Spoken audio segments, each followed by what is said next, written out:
Did anybody watch Battleground? That was a hell of a good show. Saturday's main event, pretty good show, right? Things happened. Things happened on Battleground. We're gonna talk about it. DA Wrestling, Canadian Wrestling guy here. DA Wrestling, Andrew. This is me. Let's do it.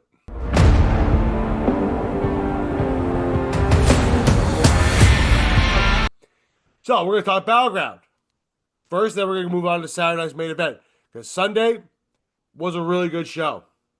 If anybody's never watched NXT, I suggest you highly go start watching it, especially the pay-per-views or PLEs as they call them. It's really good. It's a lot of fun. You'll enjoy it a lot.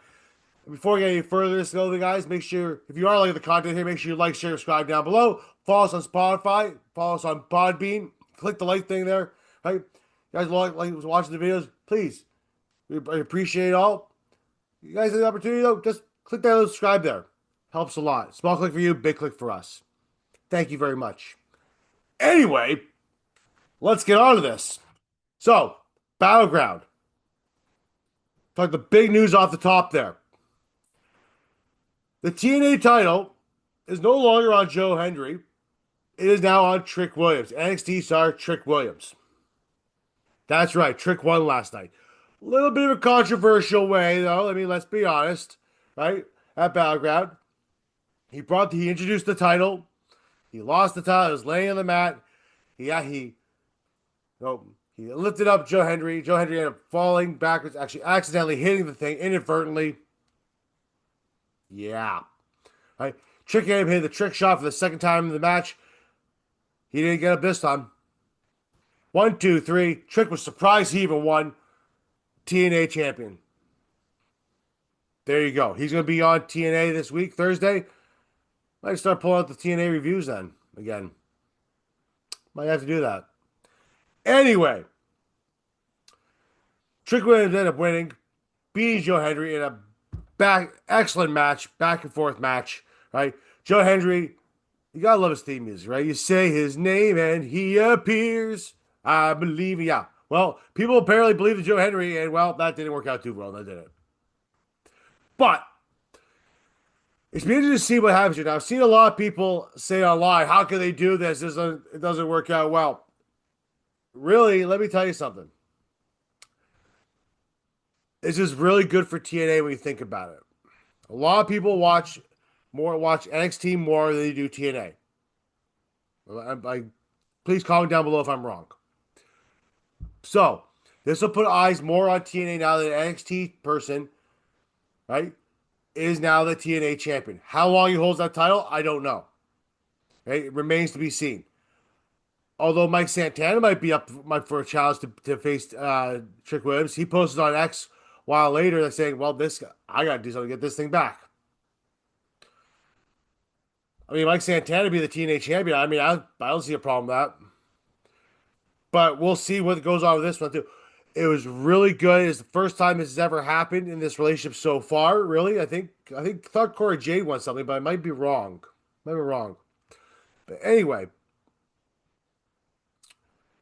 TNA title is now could be on NXT probably. NXT champion will be on TNA. Right? Looks like this relationship is working out really well. It's going to put a lot of eyes on a lot of things. Right? On TNA, it's going to help TNA out an awful lot. Probably more so than NXT.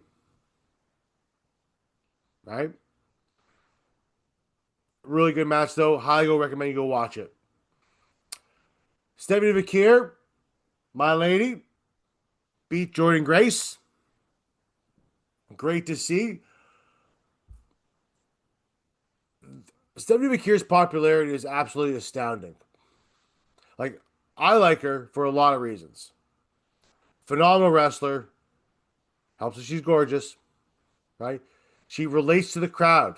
She has some kind of presence in the WWE and NXT that people are drawn towards her. Her popularity is astounding. Jordynne Grace as well. Look, Jordynne Grace kicked out of the SVP. All right? Move that nobody really has kicked out of. Stephanie VAQUER very shocked by. She had by winning with like a backwards corkscrew, right? off the top rope. Back and forth match, right?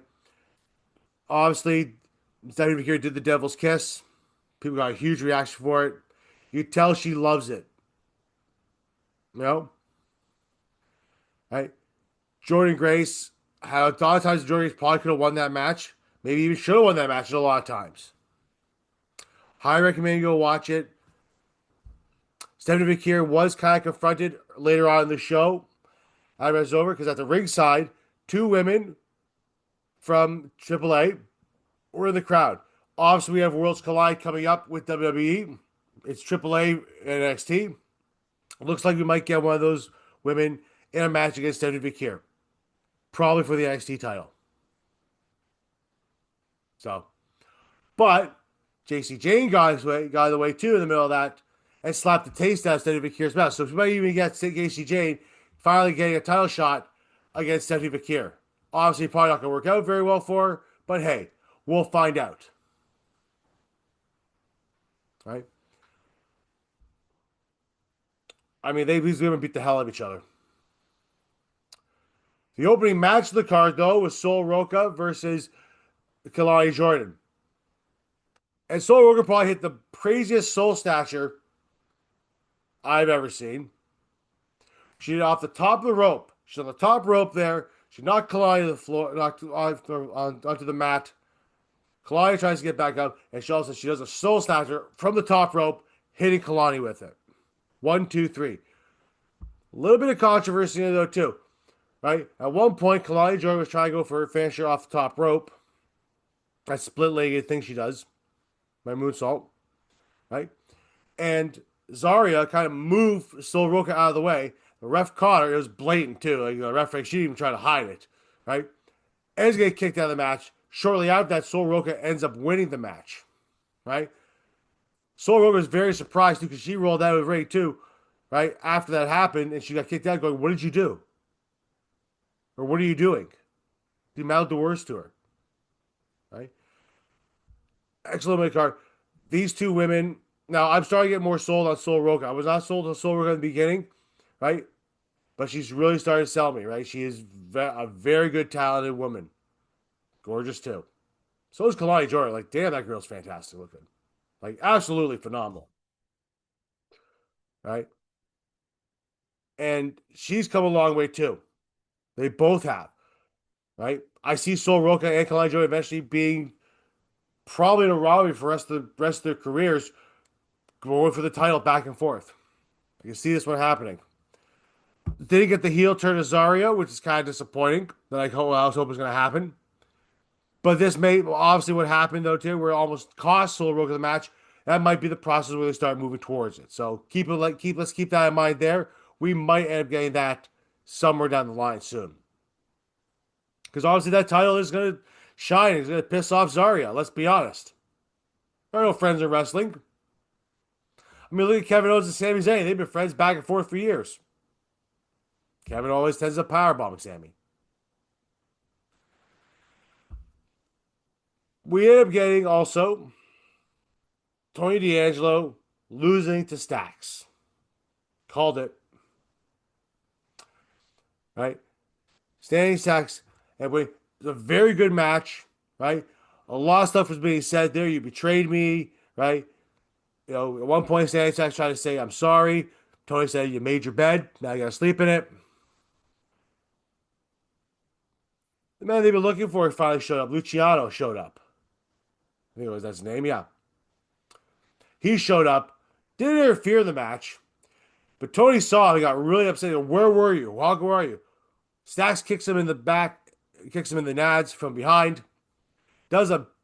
I guess you want to call it a last call, like Adam Cole does, right? And he has the 1, 2, 3 that way. He rolls out of the ring. Doesn't say anything. Luciano comes in, tries to give him a hug. Tries to give Tony D a hug. Tony says no. What the hell? Walks away. Find out more on Tuesday night with that. Right? It's a good match though. Miles Bourne does act a lot like Randy Orton. 100% acts a lot like Randy Orton. especially in his entrance on the ropes. The kid earned a lot of respect from a lot of people. He was never going to win this match against Open Family. That's just the fact. It was never ever going to happen. It didn't matter what anybody thought. It was never going to happen. Open Family's not going to lose that match to him. He'll lose that title to some at some point, maybe to Ricky Starks. Sorry, Ricky Saints, right? You know, maybe even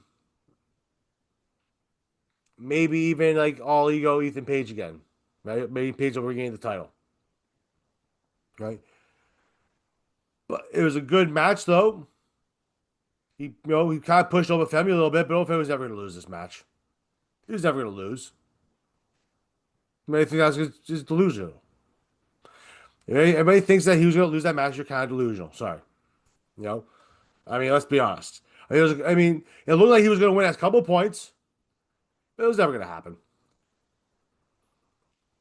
Never ever.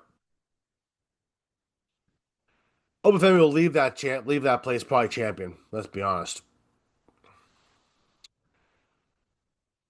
Culling versus Hank and Tank and what the heck's his name? What is his name here? It's somewhere here. I have my notes somewhere here. Give me a second here. Hank and Tank versus Hank and Tank and Briggs. Forgot. The guy who reminds me of Opie from Sons of Anarchy. They ended up winning the match. And what was funny after that, his old tag team partner, not Briggs, not the hell the other guy's name is, right? The Japanese fella, sumo guy, showed up. He came back, you know, helped them out at the end because they got beat down by the Culling after. I don't understand why the Culling lost. It makes no sense to me. The Culling should have won this. Makes no sense why the Culling didn't win. That's that though. Yeah, that was praise to the card, guys. That was Battleground. Go take a look at the matches on Battleground. I'm telling you, watch the Soul Roca match versus Cody Jordan. Watch Stephanie VAQUER versus Jordan Grace. Go watch the Open Femi versus Malabori. That was a good match. And we'll watch Joe Hendry lose that title to Trick Williams. Seriously, go take it back and take a look at it. It's a really good match. The whole card's great. NXT always delivers on these cards, man. I don't give a damn what anybody says. NXT always does great on these cards. Always. The shows sometimes can go here and there. That's fine. That's like most things, like even like Raw and SmackDown right now. But the pay-per-view, the PLEs are by far awesome. Moving on to Saturday night's main event. John Cena beat R-Truth. Now, R-Truth came out to John Cena's to own his own theme music, right? Dressed like John Cena. Tell John was kind of probably laughing at this, right? Truth is never going to win, but they made it look like Truth was going to win. At one point, he did the 5-knuckle shuffle on John, trying to do the AA on him. Actually, hit the AA on him, right? It was a lot of fun. Right? At one point, they looked like Cena maybe started to turn a bit face again when he thought about hitting him with the title, but R-Truth had that puppy dog look in his eye, and Cena couldn't do it. Hits him at the end of the match, though, with it, after he wins. It was fine. It was there. The Seth Rollins match with him and Braun Breaker versus CM Punk and Sami Zayn. It was a lot of fun. The big news coming out, though, is that Bronson Reed has returned, and Bronson Reed has joined Seth Rollins and Braun Breaker. And judging by what I just saw on Raw, Seth Rollins is like the Messiah again, and he has the two followers dressed in black like Secret Service men. Seems to be a theme of the WWE right now, do Secret Service people. Right? We'll talk more about Raw at a later date. But the big news was Bronson Reed came on out, right? Ended up attacking Sammy as well as CM Punk. Laid out CM Punk with a tsunami. We're going to go from there. Chelsea Green facing in a match added on Friday night, way after prediction video, so I had no idea who was going to win this one. But Chelsea Green ended up facing Zelina Vega for the U.S. title and lost. Not surprised, but at the same time, too, could have been anyway. Nothing to say about it. Good match. Chelsea Green got her nose broken in the process. At least she claims she did. It was alright. For those out there who thought Damian Priest was going to lose to Drew McIntyre, boys, girls, friends, Romans, countrymen, what are you thinking? Yeah, we're not paying attention yet? Damian Priest ends up beating the living crap out of Drew McIntyre in the cage. Walks out of the cage after he concertos him a couple times. Much to Jesse Bobby Ventura's upset that he walked out the cage. I mean, because honestly, you don't see it often, let's be honest. He just walked out of the cage nonchalantly after just beat the crap out of him. Thought about going back to finish him off a little bit more. Decided not to do that. And just beat the living crap out of him. It was a good match, right? Drew is taking time off for the next little bit, guys. I even said this in the predictions video that Drew's going to lose this match. He's going to come back after a bit, challenge Priest one more time. Doing a three-way on this one, boys. And the other big news coming out of Saturday's main event is Logan Paul versus Jey Uso. Now, Jey Uso looks like there's going to be some kind of potential there with maybe a John Cena down the line. But this match ended up getting thrown out with John Cena attacked Jey Uso. He was about ready to beat Logan Paul. Right? John Cena comes on out, attacks Jey Uso. Returning Cody Rhodes showed up. Cody comes on down, gets in John's face, beats John up a little bit, runs John off. Logan Paul get off. Announces at Money in the Bank that John Cena and Logan Paul will team up against Jey Uso and Cody Rhodes at Money in the Bank. Well, there you go, folks. Cody's back. He's tagging with Jey Uso at Money in the Bank. Not going to be a title on the line. I've heard some people say to me, well, why is there a title on the line? Right? The title should be on the line. It doesn't have to be. The big event is Money in the Bank. Right? What you could easily do is if you want to take the title off of Jey Uso at that point there, easily have the Money in the Bank match first, have that match happen there, and then let's say Seth Rollins wins Money in the Bank. Let's say he enters Money in the Bank, gets into Money in the Bank, qualifies for it, wins. There's your way to get the title off of Jey Uso. But we're going to see what happens there. For the most part, guys, both shows are really good. Obviously, I'm a little more partial to NXT's Battleground. It was a much better show, I found, than that Saturday Night's Main Event. But Saturday Night's Main Event was still good. And no, it was not a pay-per-view. It was on, yes, there was commercials.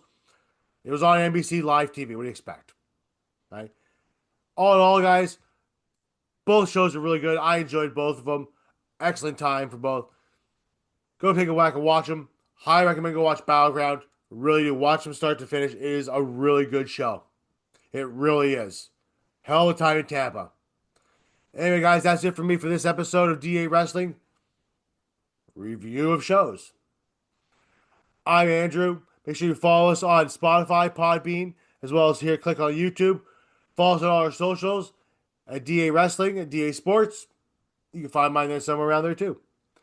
Have a good one, guys. Be good. That's it for me. Whew. Gotta go.